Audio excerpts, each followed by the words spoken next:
ஓம் ஸ்ரீ கால பைரவரே போற்றி போற்றி. ஒளியாய் மலருகின்ற இறை சக்தி என்பது மானுடர்களின் தேகத்திற்கும் ஒளியூட்டுகின்றது. உயிர் மற்றும் ஆன்மாவும் ஒளி பெறுகின்றது. சூரியனிலிருந்து வெளிப்படும் 7 விதமான அதிமுக்கிய அமில ஆற்றல்களே தேகத்தினிலும் 7 சக்கரங்களாக ஒளிர்கின்றன. ஒவ்வொரு ஒளியும் ஒவ்வொரு நிறத்தினை ஏற்பதற்கான மூல காரணம் என்பது அவற்றினுள் கலப்புற்ற அமில ஆற்றல்களே. அமிலம் எனும் இரசாயனமானது 4 கனிம வளங்களின் மூலமே வெளிப்படும் எனில் 7 வர்ணங்களும் இதன் அடிப்படை ஆற்றல்களையே வெளிப்படுத்துகின்றன. பாதரசம், வெள்ளி, தங்கம், தாமிரம் ஆகிய 4 கனிம வளங்களுமே முதன்மையாக 7 நிறங்களையும் உருவாக்குகின்றன. கனிமங்களின் இரச கலப்புகளே மூலச் செயலாற்றுகின்றன. சுவாதிஷ்டான சக்கரம் என்பது ஏற்கும் ஒளியின் மூலம் தங்க ஆற்றல்களையே உள் ஏற்கும். எனினும் தாமிர ஆற்றலும் அதனூடே கலப்புறும்.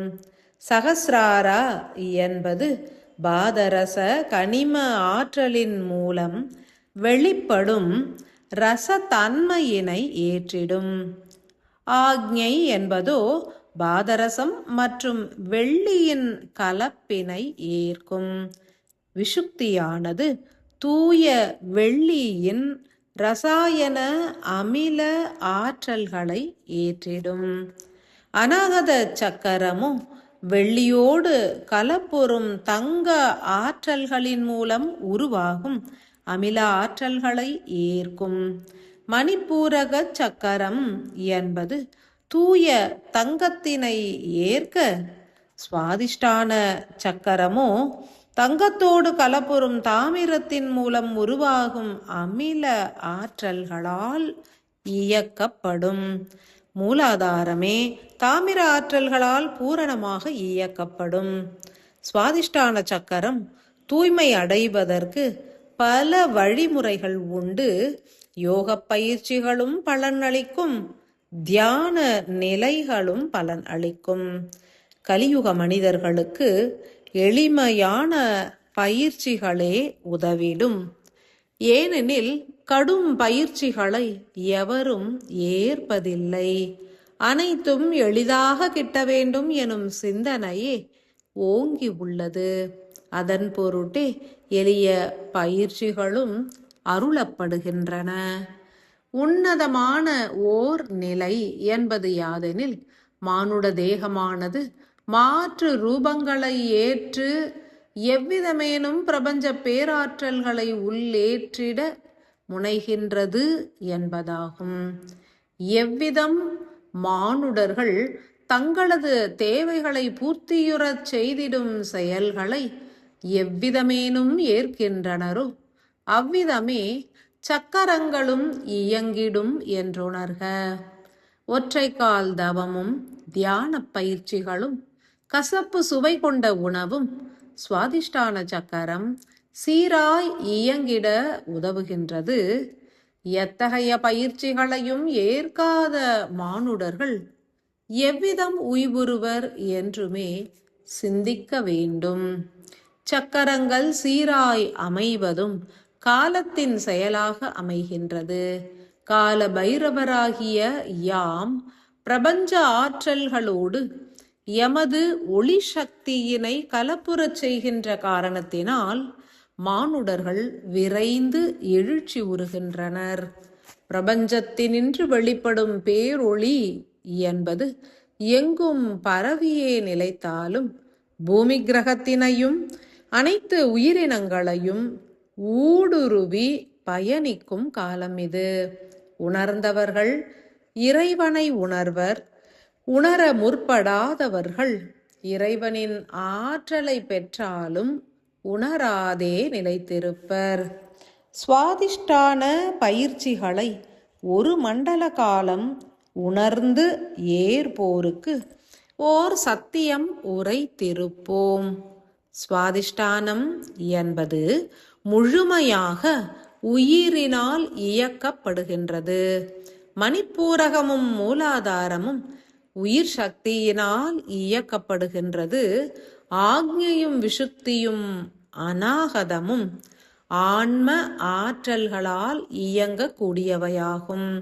மானுடர்கள் சுய ஆராய்ச்சி புரிந்து தங்களது இயக்க நிலைகளை உணர வேண்டும்.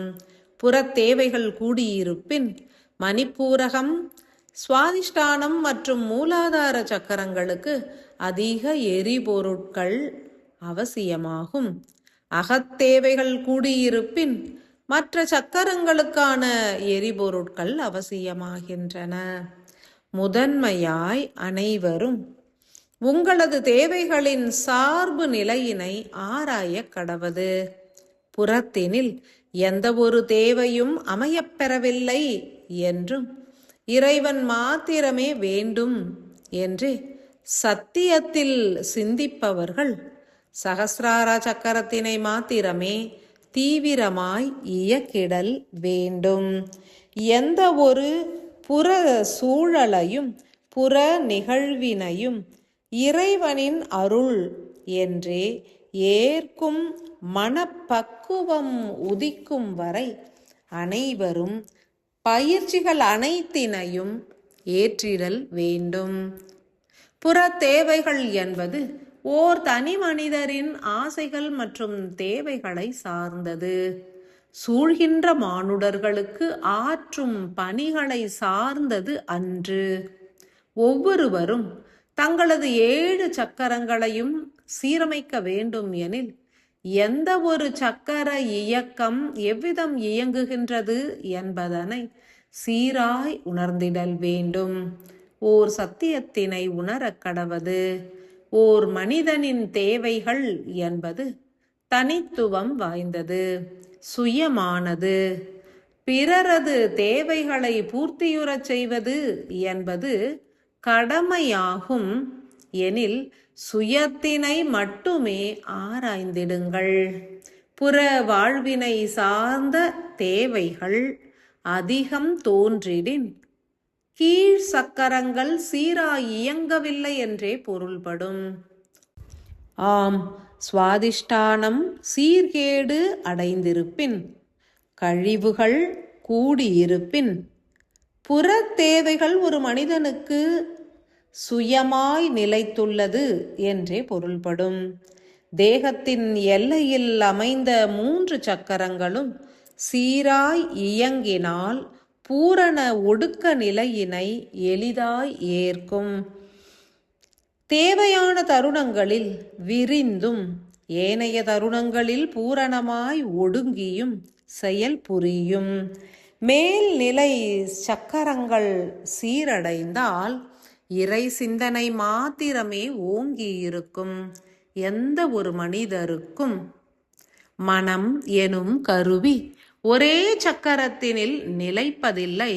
எனினும் 60 நாழிகையில் 20 நாழிகைகள் நேரமேனும் மேல்நிலை சக்கரங்களில் மனம் நிலைத்திருப்பது இறை லயத்தினையே பெருக்கிடும். உலகியல் என்பது பரந்து விரிந்த அனுபவங்களை கொண்டிருக்கும். எனினும் உலகியலில் இயங்கிக் கொண்டே இறைவனை உணரும் பொருட்டே கீழ்நிலை சக்கரங்களும் மேல்நிலை சக்கரங்களும் அருளப்பட்டுள்ளன. ஒரு மனிதர் இறைவனை உணர வேண்டும், இறைவனோடு கலக்க வேண்டும் போன்ற சிந்தனைகளை ஏற்றுவிட்டால் சுவாதிஷ்டானத்தின் மீது முழு கவனத்தையும் செலுத்த வேண்டும். ஏனெனில் சுவாதிஷ்டானம் சீரமைந்தால் மாத்திரமே தங்க ஆற்றல்கள் சேமிப்புறும்.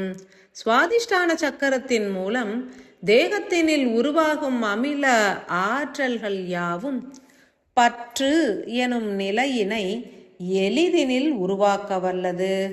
எனில் சுவாதிஷ்டான சக்கரம் சீரடைந்து ஒடுங்கினால் இறைவனின் மீதான தீராத பற்றினை உருவாக்கியே அருளிடும். சீரடைந்த நிலையில் விரிந்து இயங்கினால் இறையாற்றலினை எளிதாய் ஏற்று அனைவருக்கும் பகிர்ந்திடும். சுவாதிஷ்டான சக்கரம் சீரற்று கழிவுகளை ஏற்று இயங்கினால் மாத்திரமே புறவாழ்வினில் பற்று கொண்டு இன்ப துன்ப நிலைகளை ஏற்று அறிவினாலும் அறியாமையினாலும் இயங்கிட முற்படுவர் மானுடர்கள் என்றறிக.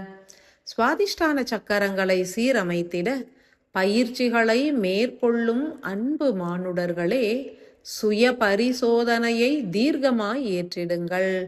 வாழ்வின் அடிப்படை ஆதாரங்களையும் தேவைகளையும் மாத்திரம் ஏற்று வாழ்ந்திட இயல்கின்றதா என்றும் சில தருணங்களில் அவற்றினையும் துறக்க இயல்கின்றதா என்றும் தீர்க்கமாய் ஆராய்ந்தே அறிய கடவது. சுவாதிஷ்டானம் சீராய் இயங்காதவரை புறவாழ்வின் இன்ப துன்ப நிலைகளில் சிக்கியே வாழ்ந்திட நேரிடும். சுவாதிஷ்டானம் சீரடைந்து ஒடுங்கினால் அனைத்தும் இறைவனின் செயல் என்கின்ற ஏற்புடைய நிலை சித்திக்கும். மௌனமும் கூடும். ஒடுங்கிய பின்னர் இறை நிலையோடு மனமும் ஒடுங்கும் என்பதே அற்புத சத்தியமாகும். பின்னரே இறைவனின் பணிதனை ஏற்று விஸ்தாரமாய் இயங்கிடவும் இயலும். பலரும் பல தருணங்களில் மாறுபட்ட இயக்கங்களை ஏற்பதினால் இறை லயத்தினில் வீற்று இறை பணியினை ஏற்கும் தருணங்களை அதிகரித்து செயல்புரிய கடவது. இதன் மூலம் சுவாதிஷ்டானம் எளிதாய் சீரடைவதுடன் ஒடுங்கியும் விரிந்தும் செயல்புரிய துவங்கிவிடும். உள்ளத்தினாலும் உணர்வுகளினாலும் ஏற்று உய்வுறக் கடவது. ஸ்ரீ கால பைரவரின் பேராசிகள்.